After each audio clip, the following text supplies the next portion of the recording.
श्रीराम समर्थ. समर्थांनी एक सुंदर असा बोध आपल्यासाठी प्राप्त करून दिलेला आहे. समर्थ म्हणाले, आई वडिलांचं पवित्र स्मरण पावन असतं, ती कृतज्ञता असते आणि या जगात कृतज्ञसारखं सुंदर काय पाहायला मिळणार आहे. समर्थ म्हणाले, ज्याप्रमाणे आई वडिलांचं स्मरण करणं अत्यंत पावन आणि पवित्र आहे आणि त्यामध्ये कृतज्ञतेची भावना असते. आता या विश्वामध्ये आपल्याला आयुष्य प्राप्त झालेलं आहे, आपला जन्म झालेला आहे, त्यांचीच पुण्याई ना. त्यांच्याचमुळे आपल्या देहाला बघा प्रत्यक्षपणे हे जग पाहायला मिळालं. मग या जगात कृतज्ञतेसारखं दुसरं काहीही सुंदर, उदात्त आणि पवित्र असूच शकत नाही आहे. कारण आई वडील हेच खरे दैवत आहेत आणि त्यांचं स्मरण करणं म्हणजे आपल्या आयुष्यातील सर्वात सकारात्मक ऊर्जा स्मरणात ठेवणं होय. आपल्या मनामध्ये अनेक नकारात्मक विचार येत असतात, त्या बाजूला ठेवून सकारात्मक ऊर्जा कशी प्राप्त होईल, तर आई वडिलांचे स्मरण करून. आई वडिलांचं पवित्र स्मरण पावन असतं, तीच तर कृतज्ञता असते ना. आणि या जगात कृतज्ञतेसारखं दुसरं सुंदर काहीच नाही आहे. ही खरी माणसाची खरी श्रीमंती आहे हो. कारण बघा प्रत्यक्षात जेव्हा आपण लहान होतो की नाही, त्यावेळी आई वडिलांनीच बघा प्रत्यक्षात आपल्याला काय हवंय काय नको ते प्राप्त करून दिलेलं आहे. आता घरामध्ये बघा प्रत्यक्षात आपले आई वडील असतात, आपल्याला सुद्धा उत्तम प्रकारे शिकवण प्राप्त झालेली आहे. काय तर रोज सकाळी आंघोळ झाल्यानंतर आई वडिलांच्या पायावर डोकं ठेवणं गरजेचं आहे. कारण त्यातून आपल्याला आशीर्वाद उत्तम प्रकारे प्राप्त होत असतात, त्यातून आपल्याला सामर्थ्य प्राप्त होत असतं.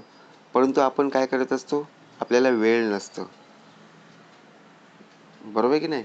का आपल्याला ही शिकवण प्राप्त झाली, घरामध्ये जर कोणी आपले नातेवाईक आले असतील, त्यांना आदराने नमस्कार करता आलं पाहिजे. तिथे बघा आपण आई वडिलांच्या पायावर डोकं ठेवणं आपण तिथे लाजतो. का लाजायचं? अहो आई वडिलांनी उत्तम प्रकारे आपल्याला जन्म प्राप्त करून दिलेला आहे ना. मग आई वडिलांचं दर्शन घेण्यात कुठला आपल्याला बघा प्रत्यक्षपणे लाज बाळगायची.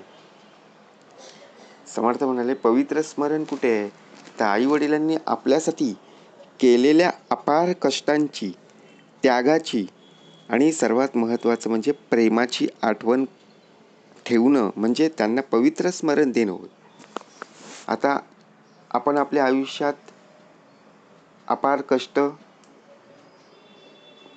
कशा प्रकारे घेतलेले आहेत आई वडिलांनी, ते आपण स्वतःच्या डोळ्यांनी पाहिलेलं आहे. कोणत्या गोष्टी त्यागल्या पाहिजेत हे आपल्याला आई वडील आपल्याला बघा उत्तम प्रकारे संस्कार देत असते. आणि त्याचप्रमाणे कृतज्ञतेची भावना, त्यांच्या उपकारांची जाणीव ठेवणे.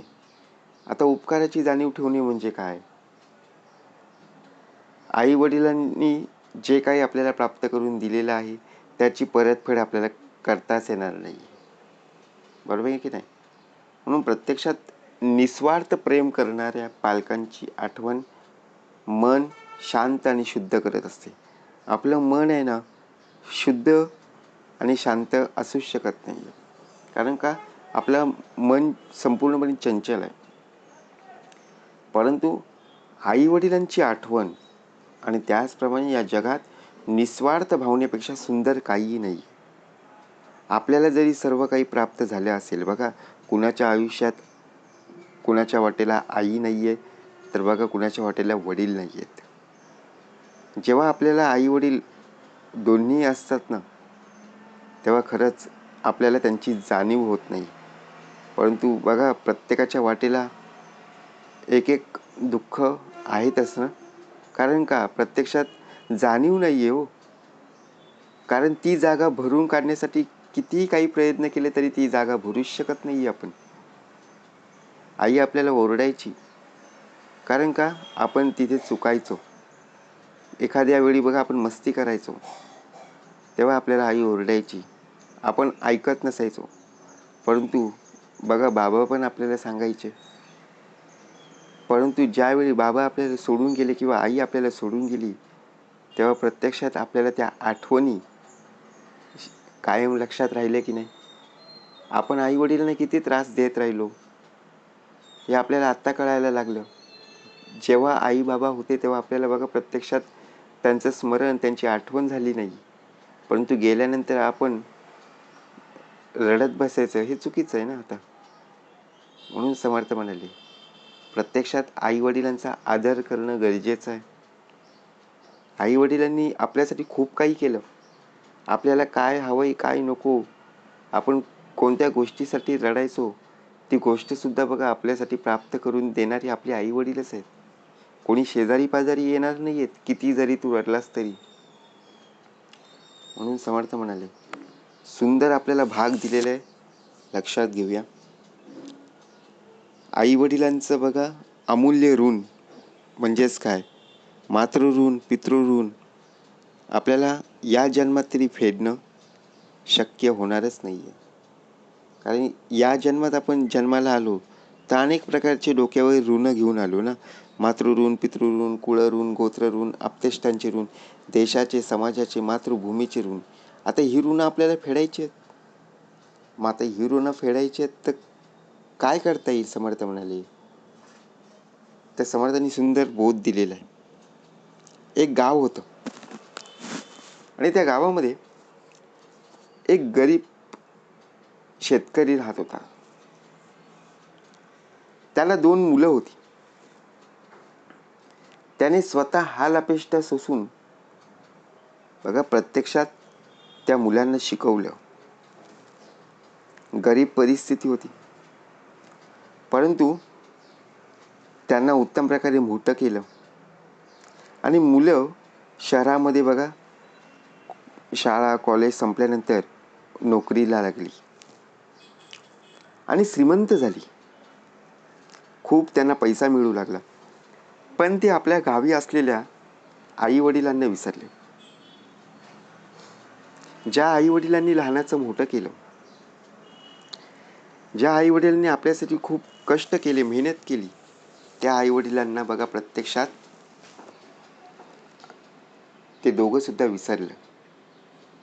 एके दिवशी त्या शेतकऱ्याचं बघा प्रत्यक्ष शेवटचा दिवस म्हणजेच तो शेतकरी मरण पावला, निधन झालं.